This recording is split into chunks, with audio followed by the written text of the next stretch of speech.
It's cold outside. Oh my goodness, minus 31 feels like minus 38 or some such thing. And I think my sister said today it's Edmonton that's one of the coldest places in the world today. I wouldn't be surprised. Monica Dina Hufford's here of Whole Heart Energy Healing, trying to stay warm. Forgoing your fears for freedom, your stairway to sovereignty, forgoing fears for freedom. I already said that. Anyways, we're here to talk about the F word, and my cousin Carla just joined. Hi, Carla. Freezing. And it's freezing outside. Oh my goodness. We're talking about the F word, fear. Maybe we should be talking about freezing. We're facing it and we're tossing fear out on its rear, giving freedom and giving you freedom and putting you in a fun and fabulous new year. Are you having fun yet? Holy moly. It seems that fear is getting a bit of a bad rap. It seems that fear really is no more than an alert. It's connected within. Whether we feel it in our gut or have an intuitive hit, or after having experienced some hard life lesson, we know that fear is not our enemy. It's an ally that sounds the alarm, so we can get out safely and move on with the rest of our lives. During this series, we're taking on a challenge to recognize how fears in our thoughts, ideas, attitudes, and beliefs can negatively control how we think, act, and feel. We're exploring the use of fear as a messaging system. We don't shoot the messenger, we simply use the message to course correct and carry on. Yesterday, we discussed how feeling like we can't do anything right. It seems that others have their ducks in a row, and yet we're not able to get a darn thing right. We realize that we've probably been carrying that burden ever since we were young. And you know, it's not our fault. It's just not our fault for internalizing those negative messages. The process is part of being human. Although our inner critic, our ego, has perfected that negative self-talk, its true intent really is to protect us from an even greater perceived threat. Today I have a question for you on this episode called Frightened of Being Terrified. Did you know that there's a word for being afraid of being fearful? I had to look it up. According to Wikipedia, phobophobia is the fear of phobias, and more specifically, of the internal sensations associated with that phobia and anxiety, which binds it closely to generalized anxiety disorders and panic attacks.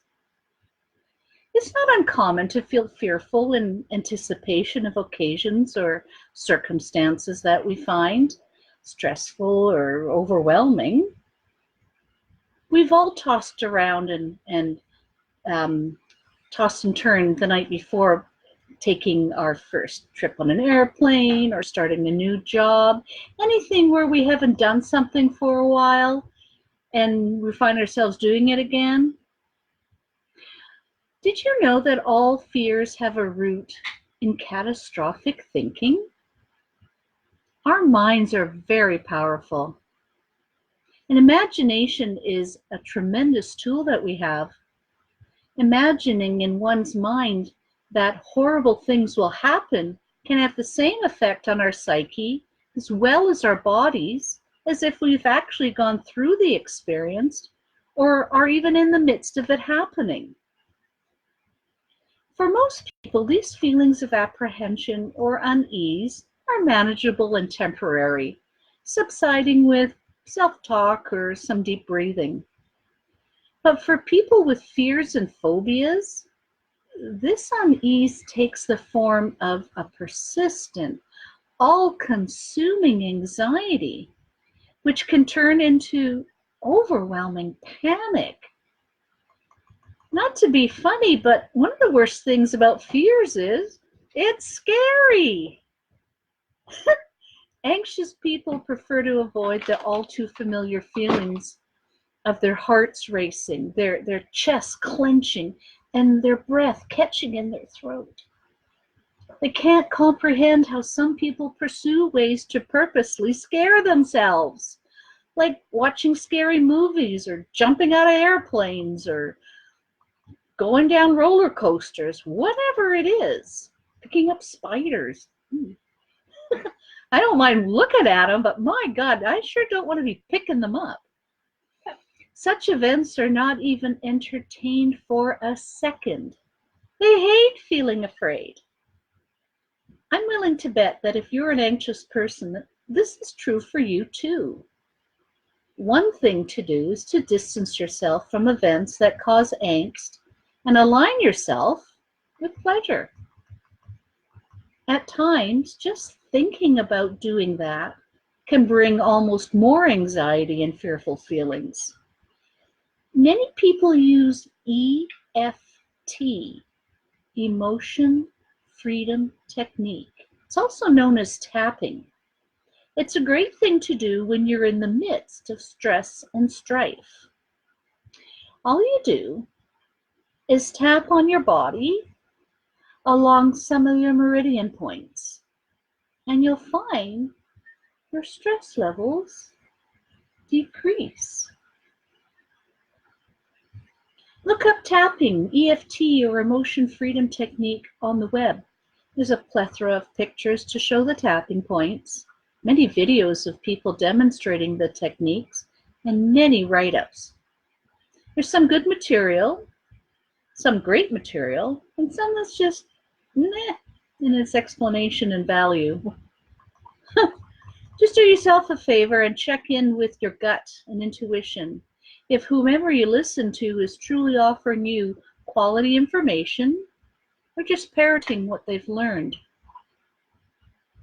You'll gain some good knowledge and a great skill from the right people. It will feel like something's missing from those with simply head knowledge instead of experiential and have taken several courses knowledge. You'll feel the difference. When you're overwhelmed, you have a nervous energy consuming you and coursing throughout your body. And tapping gives you something to do. Doing something helps to dissipate the jittery energy and calm the mind. I guess you can liken it to taking a pill for pain or some liquid to quell the queasiness in your stomach. It takes the edge off so you can go about your day. Then you can get a grip and be in a calmer frame of mind and get a plan together that will help you solve the problem, not just alleviate the symptoms. Of course, you know that facing fears will help lessen the grip it has over you. But if you're not willing to test your mettle right then and there, take the time that you need. You feel when it's right to take the baby steps or even micro steps. Having a realistic perspective and willingness to give it a go will enable you to do something about what frightens you. Just as your mind is powerful in creating those catastrophic feelings, it can also create much more pleasant and empowering feelings. In my humble opinion, it's better to align your mind with something that helps instead of hinders you. You can do this. I know you can. But if you're still feeling overwhelmed by this type of fear, book a session with me and together we'll kick your fear out on its rear. And if it's anything like today's date, it'll freeze to death in a very short time. There's an ebook to aid you in your journey, and I'll post the link in the chat box below. Let's book a healing session so you can explore freedom from your fears. There are courses that I've got in the making that will be of great benefit because they'll make achieving your goals faster easier, and more efficient.